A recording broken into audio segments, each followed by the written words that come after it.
ಹರಿಹರ್ ನಗರದಲ್ಲಿರುವ ತಳವಾರಕೆರೆ ಉರ್ದು ಶಾಲೆಯ ಸ್ಥಿತಿ ಇಲ್ಲಿದೆ ನೋಡಿ. ಎಪಿಎಂಸಿ ಯಾರ್ಡ್ ಎಂದು ಓಡಿಸುತ್ತಿರುವ ಗೌರ್ಮೆಂಟ್ ಉರ್ದು ಶಾಲೆಗೆ ತಳವಾರಕೆರೆಗೆ ವರ್ಗಾವಣೆ ಮಾಡಿ 24 ವರ್ಷಗಳಾದರೂ ಇಲ್ಲಿಯವರೆಗೂ ಸರಿಯಾದ ಯಾವುದೇ ದಾಖಲೆಗಳನ್ನು ನೀಡದ ಶಾಸಕರು ಹಾಗೂ ಕ್ಷೇತ್ರ ಶಿಕ್ಷಣ ಅಧಿಕಾರಿಗಳು. ಸರ್ವ ಶಿಕ್ಷಣ ಅಭಿಯಾನ ಯೋಜನೆ ಜಾಹೀರಾತುಗಳಿಗೆ ಮಾತ್ರ ಸೀಮಿತವ. ನಗರದ ಒಂದು ಶಾಲೆಯ ಕೊಠಡಿಯ ಒಳಗೆ ಹೋಗಬೇಕೆಂದರೆ ವಿದ್ಯಾರ್ಥಿಗಳು ಛತ್ರಿ ಉಪಯೋಗ ಮಾಡುತ್ತಿದ್ದಾರೆ. ಹೌದು ವೀಕ್ಷಕರೇ, ಹರಿಹರ ನಗರದ ತಳವಾರಕೆರೆ ಶಾಲೆಯ ಹಿಂಭಾಗದಲ್ಲಿ ಇರೋ ಉರ್ದು ಶಾಲೆಯ ವಿದ್ಯಾರ್ಥಿಗಳು ತಮ್ಮ ಪಠ್ಯ ಪುಸ್ತಕಗಳನ್ನು ತರುವಾಗ ಛತ್ರಿ ಉಪಯೋಗ ಮಾಡುತ್ತಿದ್ದಾರೆ. ಕಾರಣ, ಉರ್ದು ಶಾಲೆಯ 2 ಕೊಠಡಿಗಳಲ್ಲಿ ಒಂದು ಕೊಠಡಿ ಮಳೆ ಬಂದಾಗ ನೀರು ಸೋರುವ ದೃಶ್ಯಗಳನ್ನು ತಾವು ನೋಡಬಹುದು. ಇಲ್ಲ ಎಪಿಎಂಸಿ ಯಾರ್ಡ್ ಅಂತ ಹೇಳ್ತಿದಾರ. ಎಪಿಎಂಸಿ ಯಾರ್ಡ್ ಒಳಗೆ ಇವ್ರಿಗೆ ಕೊಡ್ಬೇಕು. ಇಲ್ಲಿವರೆಗೂ ಎಪಿಎಂಸಿ ಯಾರ್ಡ್ ಅಂತ ತೋರಿಸಿಲ್ಲ. ಇವರು ಎಪಿಎಂಸಿ ಯಾರ್ಡ್ ಅಂತಾನೆ ತೋರಿಸ್ತಾ ಇರೋದು ರೆಕಾರ್ಡ್ಸ್ದಾಗೆ. ಬಟ್ ತಳವಾರಕೆರೆ ಶಾಲೆ ಅಂತ ಎಲ್ಲಿ ತೋರಿಸಿಲ್ಲ ಇವರು.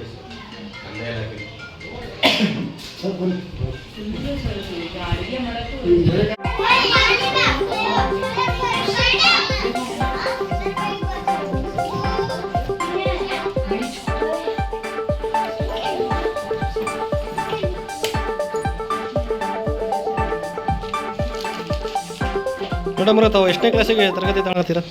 1 ಮತ್ತು 2. ಹೌದಾ? ಇದು ಒಂದೇ ರೂಮಲ್ಲಿ ಒಂದೇ ರೂಮಲ್ಲಿ ಎಲ್ಲ 5 ತರಗತಿ ನಡೀತದ. ತಮ್ಮ ಹೆಸರು?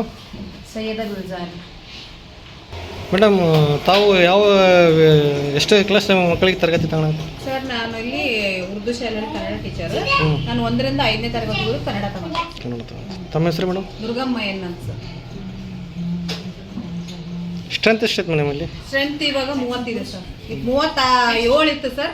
ಇದೇ ಕಾರಣಕ್ಕೆ ಈ ಥರ ಎಲ್ಲ ನೋಡ್ತಾ ಇದ್ದಾರಲ್ಲ, ಆ ಕಡೆ ಈ ಕಡೆ ಮಳೆ ಬರೋದು, ಮತ್ತು ಮಕ್ಕಳು ಈಗ 7-8 TC ಹುಟ್ಟಿದೆ ಸರ್ ನಮಗೆ. ಹಾಂ ಸರ್, ಒಂದೇ ತಿಂಗಳಲ್ಲಿ ಹೋಗಿದೆ ಸರ್. 8 TC ಹೋಗಿದೆ ಸರ್ ಒಂದೇ ತಿಂಗಳಲ್ಲಿ. 37 ಮಕ್ಕಳಿತ್ತು ನಮಗೆ.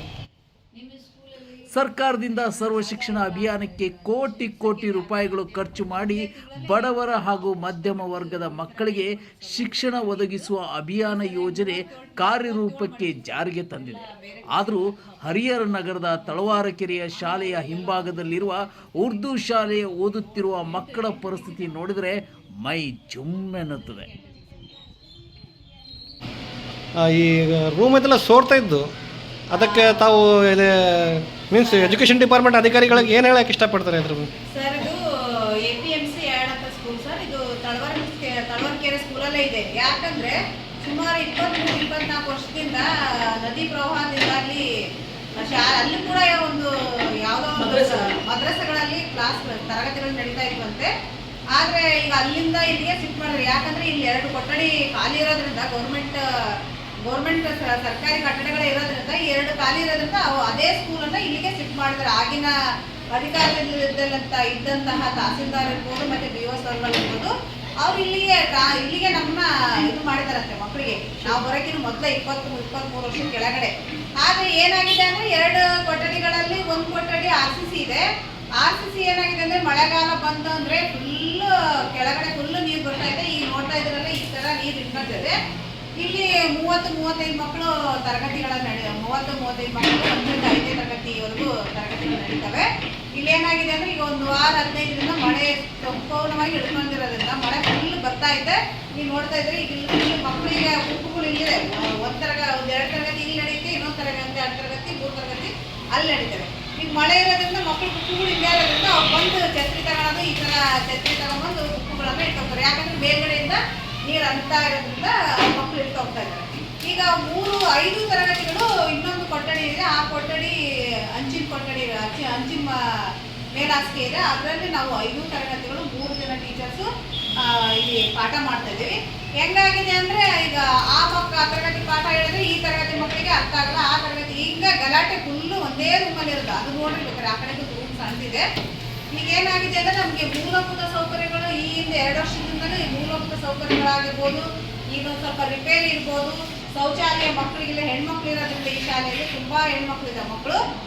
ಹೊರಗಡೆ ಹೋಗೋದ್ರಿಂದ ಅಲ್ಲೆಲ್ಲ ಜೆಂಟ್ಸ್ ಎಲ್ಲ ಕುತ್ಕೊಂಡಿರ್ತಾರೆ. ಆ ಕಡೆಗೆ ಮಕ್ಕಳಿಗೆ ತುಂಬಾ ಕಷ್ಟ ಆಗ್ತಿದೆ. ನಾವು 3 ಜನ ಲೇಡೀಸ್ ಇದ್ದೀವಿ, ನಮಗೂ ಕೂಡ ಶೌಚಾಲಯದ ಅವಶ್ಯಕತೆ ಇದೆ. ನಮ್ಗೆ ಈ ಭಾಗದಲ್ಲಿ ಜಾಗ ಇದೆ, ಅಲ್ಲೊಂದು ನಮಗೆ ವ್ಯವಸ್ಥೆ ಆಗಿದ್ರೆ ನಾವು ಇದುವರೆಗೂ ಹಿಂದಿನ ಈಗ 2 ವರ್ಷದಿಂದ ನಾವು ಹೇಳ್ತಾ ಇದ್ದೀವಿ, ಒಂದು ಶೌಚಾಲಯ ಆಗಿರ್ಬೋದು, ಇದ್ರ ಬಗ್ಗೆ ರಿಪೇರಿ ಆಗಿರ್ಬೋದು, ಯಾವುದೇ ನಮಗೆ ಅನುದಾನಗಳು ಬಂದಿಲ್ಲ. ಅದನ್ನ ಒಂದು ಸ್ವಲ್ಪ ಇದನ್ನೆಲ್ಲ ರೆಡಿ ಮಾಡಿಕೊಟ್ರೆ ನಮ್ಗೊಂದು ತರಗತಿ ನಡೆಸೋದಕ್ಕೆ ಅನುಕೂಲ ಆಗುತ್ತೆ. ಈ ಮೇಲೆ ಅಧಿಕಾರಿಗಳು ಎಲ್ಲರಿಗೂ ನಾವು ಕೇಳೋದೇ ಸ್ವಲ್ಪ ರಿಪೇರಿ ಮಾಡ್ಸೋಣ ಅಂತ ನಮ್ಮ ಮುಖ್ಯ ಶಿಕ್ಷಕರು ಮತ್ತು ಬೇರೆ 1ನೇ ತರಗತಿಯಿಂದ 5ನೇ ತರಗತಿಯವರೆಗೂ ಒಂದೇ ಕೊಠಡಿಯಲ್ಲಿ ನಡೆಸಲಾಗುತ್ತದೆ. ಇಂಥದ್ದೊಂದು ದೃಶ್ಯ ನೋಡಿದರೆ ಪೋಷಕರು ತಮ್ಮ ಮಕ್ಕಳಿಗೆ ಈ ಶಾಲೆಯಿಂದ ಬೇರೆ ಶಾಲೆಗಳಿಗೆ ಅಥವಾ ಖಾಸಗಿ ಶಾಲೆಗಳಿಗೆ ಸೇರಿಸಲು ಮುಂದಾಗಿದ್ದಾರೆ. ಶಿಕ್ಷಣ ಸಚಿವರಾದ ಮಧು ಬಂಗಾರಪ್ಪನವರು ಈ ಕಡೆ ಗಮನ ಹರಿಸಬೇಕಾಗಿ ಸಾರ್ವಜನಿಕರು ಆಗ್ರಹಿಸ್ತಾ ಇದ್ದಾರೆ.